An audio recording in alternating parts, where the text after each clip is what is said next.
Single black mom helps old lady bullied by staff, unaware granny's son was their billionaire CEO. The lunch crowd had barely settled when the shouting began. "Ma'am, if you can't pay, you need to leave." Every conversation inside the upscale department store cafe stopped. An elderly woman with silver hair clutched her worn handbag, her hands trembling. I know I had my wallet," she whispered. A young employee rolled his eyes.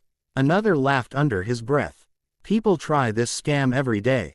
No one moved. No one spoke. Except one woman. Danielle Brooks, a 32-year-old single black mother balancing two jobs to support her 8-year-old son, slowly stood from her table. She walked over with quiet confidence. "How much does she owe?" The cashier looked surprised. $32. Danielle pulled out the last cash she had planned to use for groceries that evening. "I'll pay." The elderly woman looked up, tears filling her eyes. "You don't even know me." Danielle smiled warmly. "My mama taught me that kindness shouldn't depend on introductions." The cafe became silent. Several customers looked away, embarrassed that they had watched without helping. Danielle gently carried the older woman's tray to a nearby table. "My name's Danielle." The woman smiled. "I'm Evelyn." Neither of them realized that within 24 hours, both of their lives would change forever. Danielle's life had never been easy. After her husband died in a construction accident 6 years earlier, she raised her son, Marcus, alone in a small apartment in Chicago. She worked mornings cleaning office buildings and afternoons as a grocery cashier. Some nights she skipped dinner so Marcus could have enough. Yet despite the struggles, she never complained.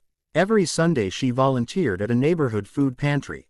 Marcus often asked why she helped strangers when they barely had enough themselves. Danielle always answered the same way. "Because hard times should make our hearts softer, not harder." Back at the cafe, Evelyn insisted on sitting with Danielle. They talked for nearly an hour. Evelyn asked about Marcus. Danielle proudly showed pictures on her phone. Marcus in his baseball uniform. Marcus holding an honor roll certificate. Marcus smiling while helping at the food pantry. "You've raised a remarkable young man," Evelyn said. "I just try to teach him what matters." Before leaving, Evelyn reached into her purse. "I'd like to repay you." Danielle gently shook her head. "No, ma'am, you'll make me happy if you let me." Danielle smiled. "You already have." She hugged Evelyn and walked away. She never asked for a phone number. She never expected to see her again. The next morning, Danielle arrived for her cleaning shift at the towering headquarters of one of America's largest retail companies. She pushed her janitor's cart through the executive floor while employees hurried past without noticing her. Most people treated custodians as invisible. Danielle simply smiled and wished everyone a good morning anyway. Inside the executive conference room, managers whispered nervously. "The CEO is coming today. They say his mother has been visiting stores anonymously. Corporate wants reports from every location." No one knew why. At 10 o'clock sharp, luxury SUVs stopped outside the building. Executives lined the lobby. Security stood at attention. A tall man in his early 40s stepped inside. Adrian Whitmore, founder, Billionaire, CEO, known across the country for building one of the fastest-growing retail empires. Walking beside him was Evelyn, the same elderly woman Danielle had helped the previous afternoon. Managers immediately turned pale. Evelyn slowly looked around the lobby. Then she smiled. "There she is." Everyone followed her gaze. She walked straight past vice presidents, past directors, past regional managers, and stopped beside Danielle, who still held a mop. Without saying a word, Evelyn hugged her tightly. The entire lobby froze. Adrian smiled. "So you're Danielle." She looked confused. "I'm sorry, have we met? My mother has spoken about you all night." Danielle looked at Evelyn in disbelief. You're his mother." Evelyn laughed. "I forgot to mention that." Managers exchanged terrified glances. They suddenly remembered the security footage from the cafe. The complaints, the rude employees, the public humiliation. Adrian's smile disappeared. He quietly turned toward the executives. "Is this how our customers are treated?" No one answered. The next hour changed the company forever. Adrian reviewed the footage personally. Employees who mocked Evelyn weren't fired immediately. Instead, They were required to attend empathy and customer care training while disciplinary action followed according to company policy. Managers who ignored the situation were held accountable. Store policies were rewritten. Every employee, from executives to part-time cashiers, would receive training on dignity, compassion, and respectful service. Adrian addressed the leadership team. Products built this company, but kindness will determine whether it deserves to exist. Then he turned toward Danielle. I have one more question. She looked nervous. Yes. Why did you help someone you believed you'd never see again?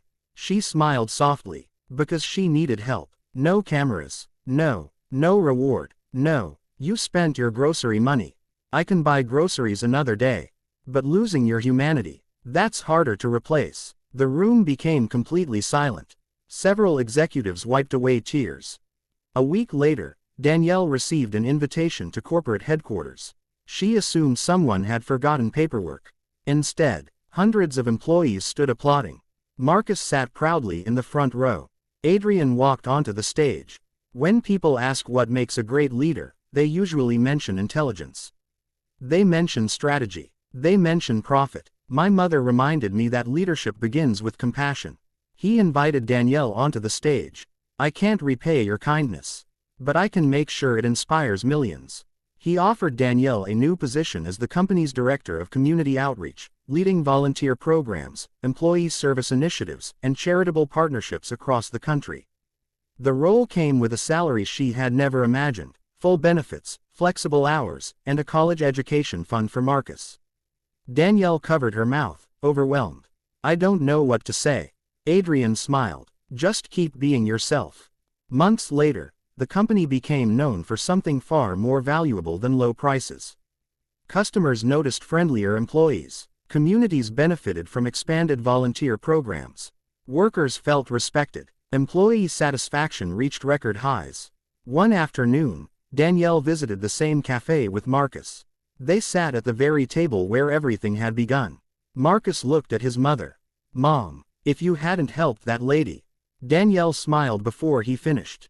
I didn't help her because of who her son was. I helped her because of who she was. Marcus nodded. I want to be like that. Danielle squeezed his hand. You already are. Across the room, Evelyn watched them with a smile. She quietly whispered to herself. The richest people aren't always the ones with the biggest bank accounts. They're the ones whose hearts make everyone around them feel seen. Because true kindness never asks who someone is before choosing to help. It simply helps. And sometimes, the smallest act of compassion becomes the reason thousands of lives change for the better.